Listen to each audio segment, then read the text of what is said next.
The Vajra poses a question impossible for us to answer. This strange impasse unfolds into an interrogative space, a stage of non-returning, a place in which the questions might be brought to bear upon our own fear and ignorance. We are terrified at the prospect of losing our world, but do we even know what our world is to begin with?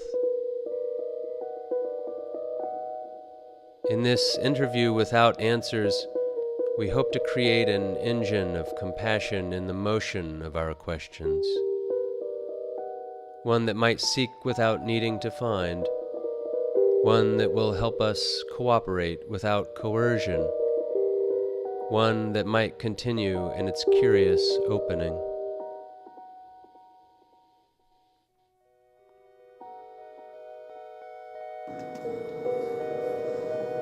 Is the world already gone?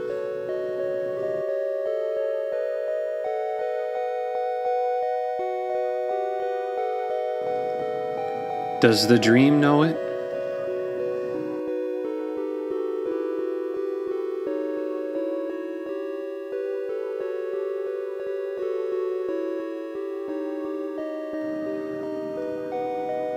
Who will mourn the death following, and the next?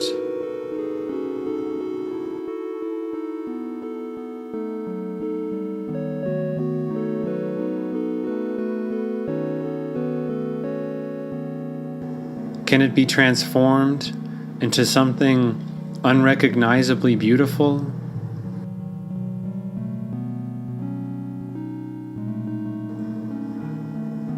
What comes between us?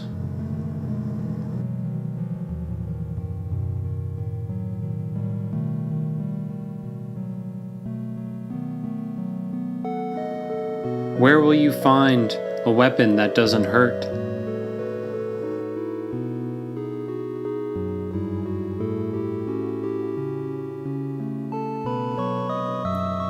Why speak?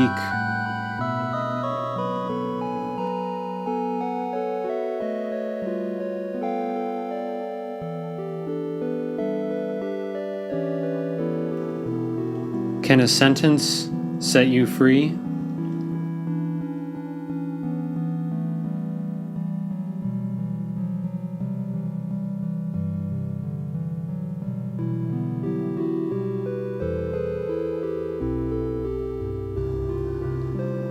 Why does the transformation induce fear?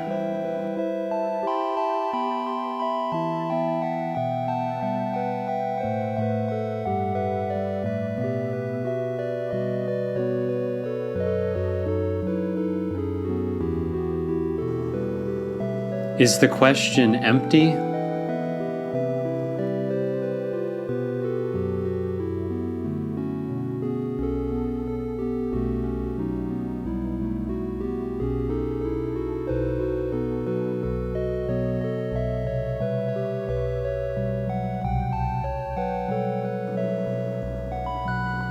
How do you ask a question?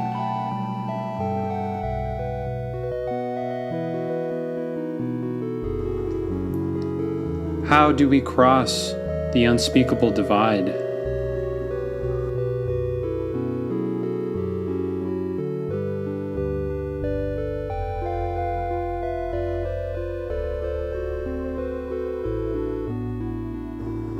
What's hidden in the voice that speaks last?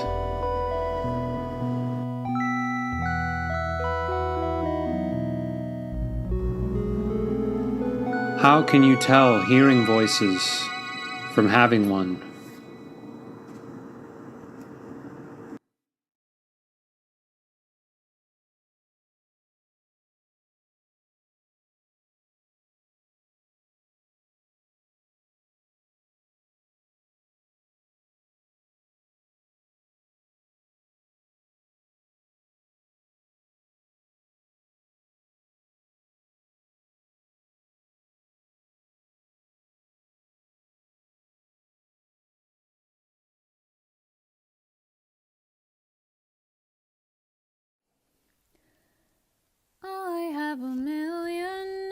It's been years now since we sat together singing songs. Remember? Yeah, you're hearing your voice, and I don't know, it really made me Remember how we'd wake up early and we'd make coffee on the camp stove? Yeah, it really just... And the lake would be still. I could just... The mist, the conifers silhouetted. The mist, the conifers. The mist would begin to dissolve. The mist would begin to dissolve. And the lake would be still. The mist would begin to dissolve. Why did I leave so soon? You were there, and we... The mist would slowly dissolve.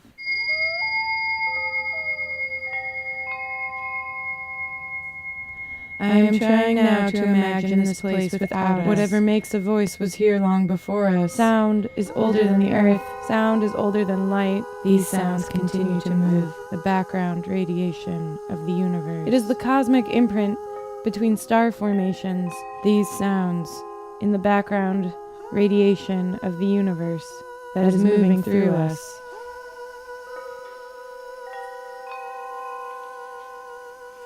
So what's wrong with me? It's all here. It's always been here. But I feel shaky today. That's what's honest. I'm missing what is already here. And I don't yet know another way to be.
You are here again. You are walking across this room. There is what is called space here. You enter, but you don't seem to choose how you open the door, how you walk inside. It just happens, as does the transaction that happens next. There is no school for this situation. Do you ever notice how some things seem to want to exist more than others? Like maple bars or cars. On the other hand, some things are more like cattle, like this tree. Did you know that 40% of produce is thrown out because it's too ugly? Did you know there are millions of Volkswagens and Audis in the desert somewhere? Humans are a weird filter, but you wonder if you have confused less preferable with less real. Sometimes your thoughts about how to be are obscured by words. You just want to sit around and listen to the wind in the trees as much as possible. Is that hedonism? You might want to work too, but with conditions. Is that socialism? Other people seem to want to make clever ways to trick people, including themselves. Is that capitalism? This flow of material is conducive to all sorts of things. Phew, that was just a dream. What do you find here? What you were looking for? What are you looking for? What you've been told? What you long for? What you fear? This instruction book only has pictures in it. And where is everybody? They didn't tell you so many parts of the world would be so lonesome. What is causing American despair? Time concerns you sometimes, but sometimes only enough to make you work harder to forget it. You are arriving in new places, but the same basic thing seems to be happening. What you can touch in this world is one thing, But the material of the things around you doesn't seem to be the most important part of this world. Do you know what you mean? For example, the people all around you. They might be physically present. You can touch their skin or feel the texture of their clothes. You can hear their voices. But they might nevertheless live in a different dimension. Related to that, it's really important to be in your body while being online, since being online is staring into a mirror. And if you're not in your body, where are you? Not nowhere, that's for sure. We have a lot of contest over whether we have to make each other safe. Yet everything about this is obvious, including how it falls apart and becomes not obvious. You are different, of course, like everyone. There are some things about you. You make good points about subtle things. You pay attention to what's going on. You feel the ways things can become more than selves. You don't doubt yourself, even when you're doubting yourself. This means you trust your senses. What a wonderful thing to trust your senses. Can you travel with yourself?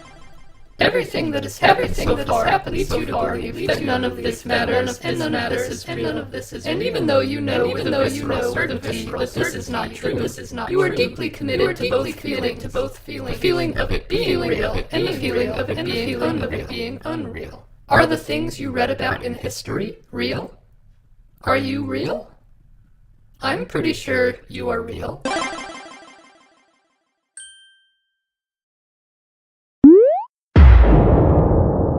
Is there anything left worth happening? Is there anything left worth happening? Is there anything left worth happening? Is there anything left worth happening? Is there anything left worth happening? Is there anything left worth happening? Is there anything left worth happening? Is there anything left worth happening? So anyway, what shall you do now?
Already broken.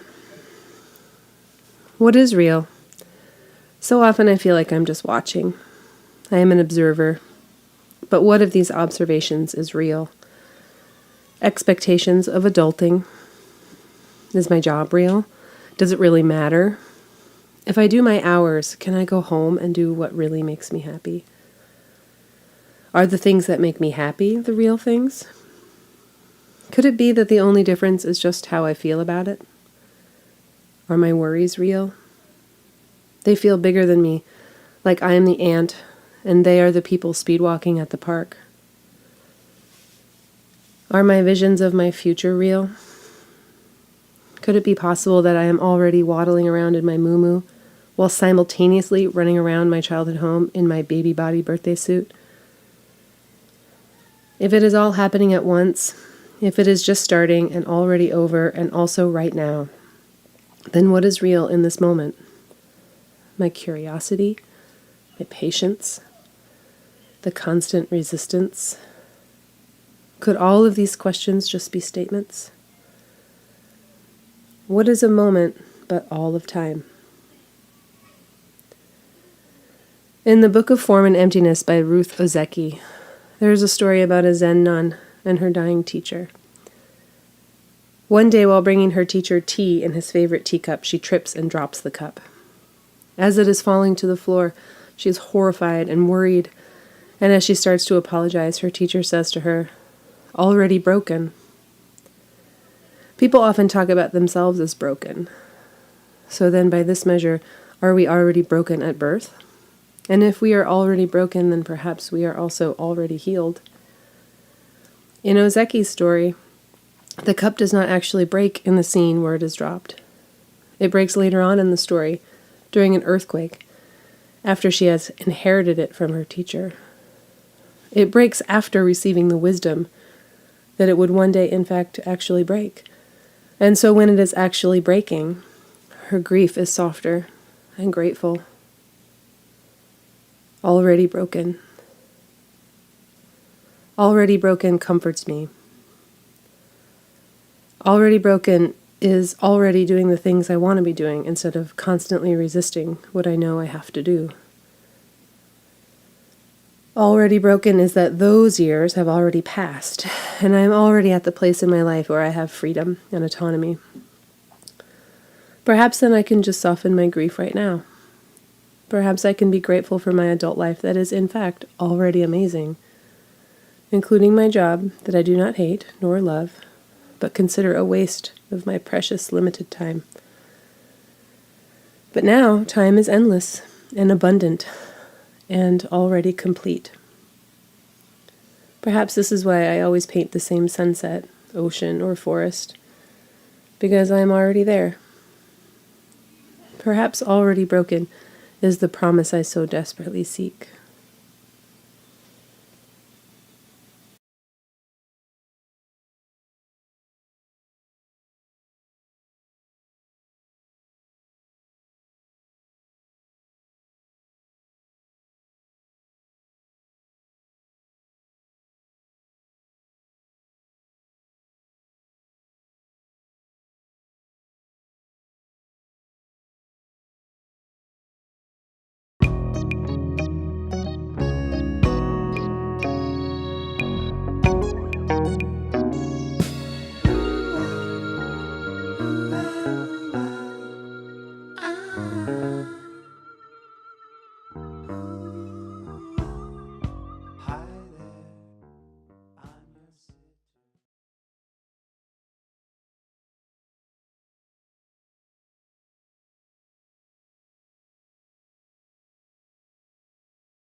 Hey, friend, why you looking so glum?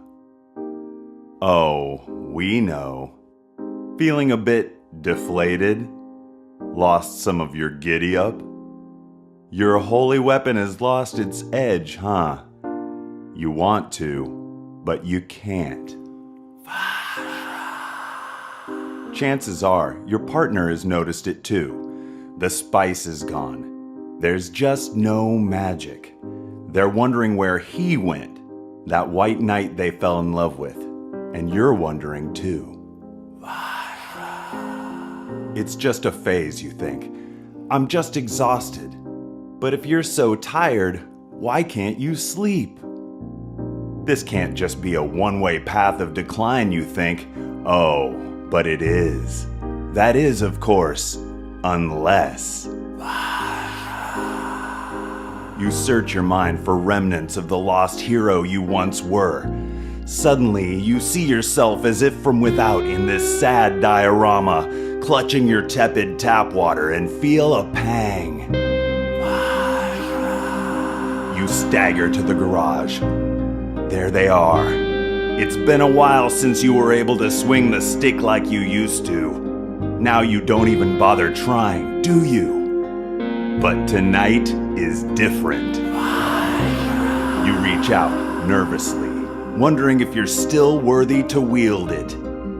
It leans into your touch, as if to say, yes, I am your Excalibur and you my rightful Arthur.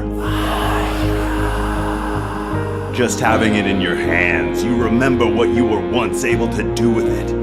Do you remember that day you hit the hole-in-one? You felt like the king of the world, and you were. You were unstoppable, everything long, hard, and straight as an arrow. Well, you can take it back. Reclaim yourself. Walk out into the dark of night and proclaim, I will not be diminished. Tell nature to sit the flip down and let science artificially maintain your virility. You feel the power surging around you, but you are not afraid. You are there to harness it.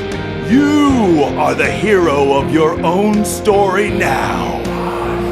Suddenly, you stiffen, aware of just how electric you feel. Your senses are heightened like a beast of the night. What is this feeling? Is it you, or is it? It strikes, filling you with its power, and you proclaim, I, warrior of warriors, will not be diminished. I am unstoppable! And you're right, because you have the... At maximum turgidity, you become visible from space. The incandescent heat enrobing your body makes it impossible for mere mortals to be near you. You have ascended to the ultimate boner zone. Ask your doctor if Vajra is right for you. Vajra, get it back. Do not take Vajra if you are allergic to Vajra. Most common side effects included dry mouth, dry hands, dry neck, dry butt, wet ear, squirrel toes, spaghetti brain, permanent paralysis, crab knuckles, foggy eye, cuticle rash, terminal slouch, and near-fatal intestinal bleeding.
These first images are how I feel. At a distance and yet intimate, glowing in the dark, unknown, unknowing, estranged and yet inextricably embedded within whatever this is. I don't know what this is. As our circle of knowledge expands, so does the circumference of darkness surrounding it. That's Einstein with a perfectly geometrical figure for our epistemological paradox. The more we know that we don't know. I don't know. But maybe that's what the Vajra is for